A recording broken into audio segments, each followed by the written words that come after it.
My friend believes in the Great Replacement without realizing. How do I convince him out of it? That is an unfortunate reality for many people. The best thing to ask people when they believe in the Great Replacement is why they believe people are being replaced and who they're being replaced with and what that replacement looks like. And they'll often say white people are being replaced. That's the entire point of this, right? Legacy Americans is what Tucker Carlson says, but they'll usually say it's white people at the underlying, like the ultimate people that are being replaced are the white people. There is no such thing as white people. I'm white. My skin is white. There's the paleness of your skin that makes you white, which is like what we see and what we think of when we think of white people. But the real white people concept is a political one that was deliberately crafted to justify racial subjugation to black people. It started all the way back with the one drop rule in an effort to make sure that there was a differentiating factor between the people that were being subjugated, between the people that were forced into slavery, because if you recognize that the people that you were enslaving were real human beings,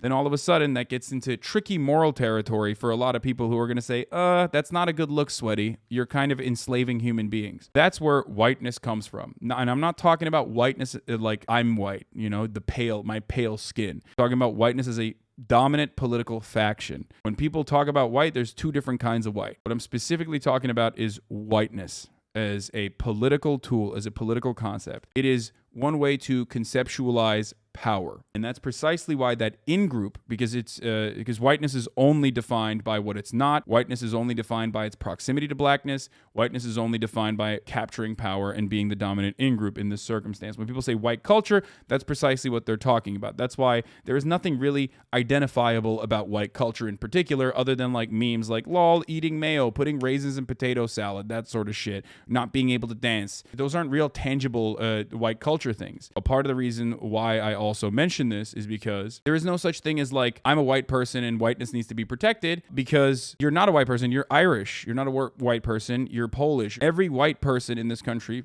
pretty much every white person in this country, knows exactly what their lineage is. They can trace their ethnicity back. They can trace their culture back to their great-great-great-great-great-great-great-grandfathers, right? Now, the opposite of that for black culture is not true. That's why black culture is something that is defined, that you can point to, that you can talk about with its art and with its cultural signifiers. There are tangible things you can point to when you think about black culture, because black culture is rooted within slavery. It's rooted within colonial violence. It was created out of necessity, because when black people were brought here as slaves, they were robbed of their own culture and their own language and their own background and their own names even. So they were forced to reckon with that and create their own culture in their shared intergenerational trauma and struggle.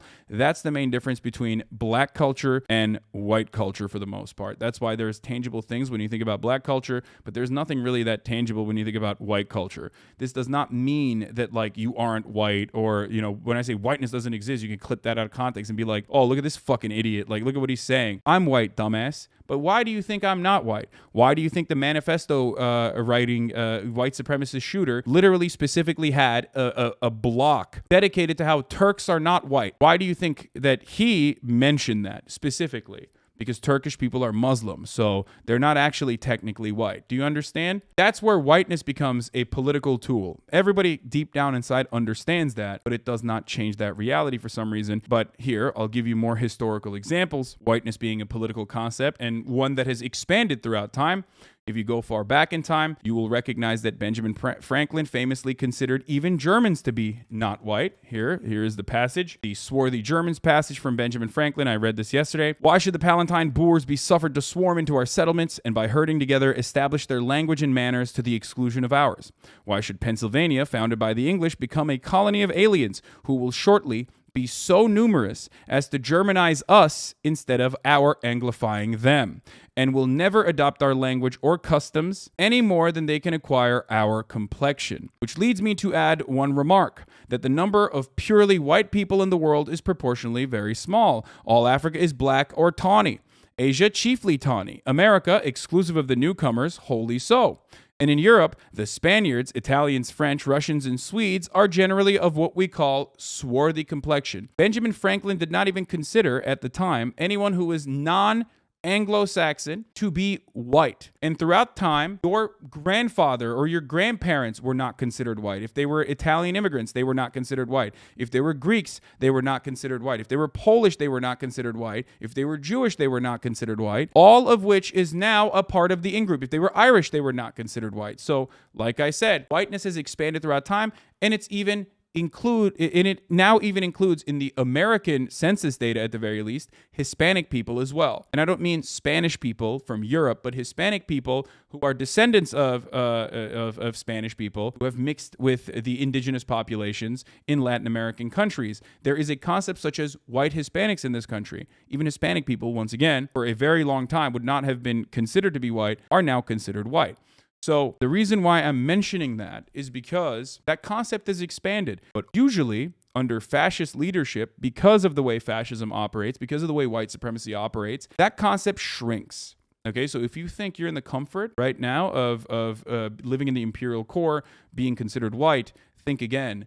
That will shrink. That's why the Aryan concept that Hitler was advancing was getting smaller and smaller to define the Übermensch, a blonde, blue-eyed person, which ironically Hitler himself was not even a part of. So that's just how fascism works. That's just how fascism always has operated. There's never going to be an endpoint, a logical endpoint. It's just going to be more and more insular with like a smaller and smaller group of people within the in-group.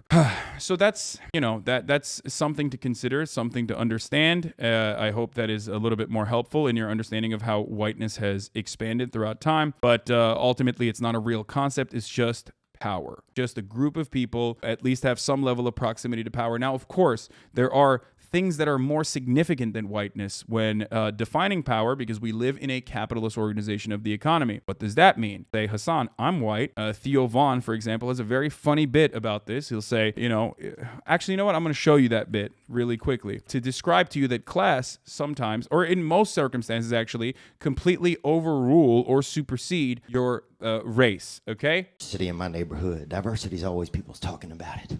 And we didn't have it. My neighborhood was poor black, poor white. That was our neighborhood, So I didn't feel any white privilege. I know some people had it, man, I knew some motherfuckers with sweaters. But I was 2 tank tops in the winter, okay? And I just didn't feel it, I wish I'd have had some white privilege, dude. Sign me up. But I didn't have it, man. It was just poor black kids, poor white kids, man. And my poor black friends would always be like, man, look what you did to us. And I'm like, dude, do you think I would do all that shit to y'all and then move right next door, bro? Now, we gonna split this plum or not, dog? So that's a perfect example, is a humorous example of like literally fucking describing the fact that class will supersede race in a lot of circumstances. That's why, especially now in the United States of America, obviously Oprah is a billionaire. She's a black woman and a billionaire and is significantly more fortunate than obviously a white homeless person, right? Class is more important than race in that situation. So I'm not saying that this is a concept that you need to understand about intersectionality, okay? This is where you lose the libs. I don't care, because it's really fucking annoying. Now, this is also, even if you look at the most liberal of historians, specifically black historians like Ta-Nehisi Coates, the concept of blackness has always been weaponized to destroy class solidarity, specifically in the Reconstruction era, in the aftermath of the abolition of slavery in the United States of America. Because poor white people that were just as abused, obviously not as abused, but poor white people that were also exploited by rich white people, for the most part, were made to think that at least they were not black and therefore they were in a better position than someone else. It's always better to be able to punch down to someone, because ultimately you're like, hey, I know I'm getting fucked over by my boss here. I'm losing my fingers or whatever, but ultimately at least I'm not a black person, right? That is the way that our rulers, our oligarchs, have historically been able to divide us and stop class solidarity from ever being achieved in any meaningful capacity. There's also less resistance when you punch down, and it makes you feel better, right? This is how it works. Now that we mentioned that as well, because I want you to understand that, like, the deliberate purpose of why certain people weaponize this kind of division amongst the working class. Let's talk about let's further talk about the Great Replacement theory that the Republican Party routinely weaponizes. But whiteness is simply just a social construct in the way that we understand it as a political tool. That's precisely why when you think about white people, there were videos that we watched. Remember, ask a white person, like, what does whiteness mean to you? People had a really hard time coming up with anything, and it certainly turned into what whiteness wasn't. Whiteness is not something that is easily definable, and also the whiteness in and of itself is impossible to defend outside of actual acts of ethnic cleansing. Okay, systemic ethnic cleansing is the only way that you can defend whiteness, because whiteness is purity. One drop of black blood turns you into a non-white person. That's where the one drop rule comes from historically, right? That's precisely why Barack Obama, who is half white, is not considered to be yet another white president, but instead the first black president. Half white, but no one thinks of him like that, unless you're Mitch McConnell trying to dunk on him and say that his Obama's ancestors, owned slaves, which is pretty gross, but gonna do. But that's it. That's the entire purpose of blackness, and everyone understands it, and that's the entire purpose of whiteness as well. Everyone kind of understands the other side of this, but it feels like something that is just the norm, and that is because white supremacist attitudes are the norm. They are the norm. They are a part of the foundation of this country. That's why all of our founding fathers owned slaves and maintained that, regardless of how you are educated in your schools. It's a complete fucking fabrication and a lie. It's impossible to shake off, because any kind of push that you make to adequately describe America's racial subjugation of black people, brown people, indigenous people is met with a fuckload of resistance. They call it CRT, they call it whatever the fuck, and they freak the fuck out on you and say this is communism. Now, the other thing that I want to mention when I'm talking about Tucker Carlson, for example, and his attitude and the Great Replacement theory, and how similar that is to how identical that is to what the shooter wrote about in his manifesto. I need you to understand that this doesn't mean that Tucker Carlson is single-handedly responsible for it. Now, why? Culture in and of itself is not going to be the only way to activate people into, engaging in acts of violence. That's why there aren't exactly a lot of examples of this on the leftist side, where people aren't turning into fucking communists because they watched one movie. It is significantly harder to change people's attitudes against the system, against the pre-existing social hierarchy, against the dogmas that they have been socially conditioned into believing through art and through culture than it is to lean into pre-existing attitudes. And that's precisely why, for example, Birth of a Nation, which was a movie even played in the White House, reignited the Klan. That is like a calculable impact that a movie had. But if it was the opposite, if it was a movie about not being racist or some shit, it would not have had that same kind of impact, because the structures in the United States of America and the foundations of the United States of America are not founded on anti-racist principles. They are founded on white supremacist principles, the preservation of slavery, the subjugation of humans. So just remember that when I talk about culture, it's not individually culture. I'm not a liberal who says we need to sanitize our movies, we need to sanitize our language, and that's the only way to combat white supremacy.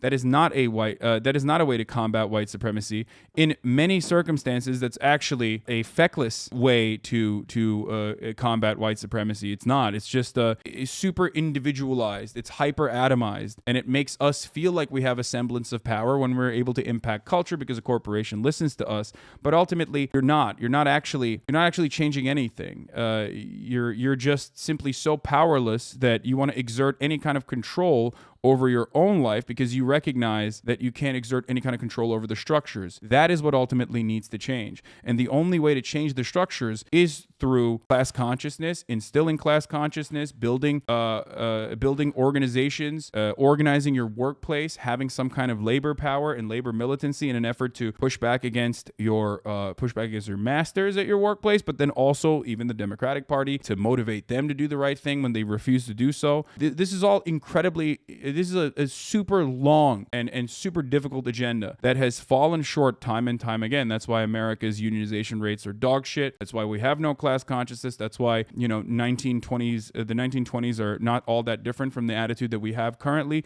Steinbeck famously said, socialism will never work in America because the working class do not see themselves as an exhausted and exploited proletariat, and yet they see themselves as temporarily embarrassed millionaires.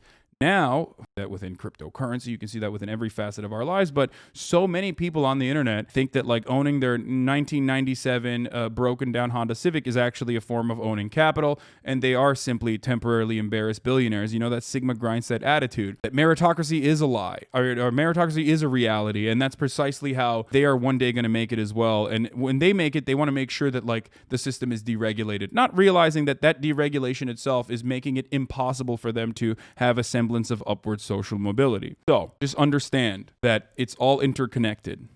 Okay? It's all interconnected, and so many people personally are pushing against their best interests.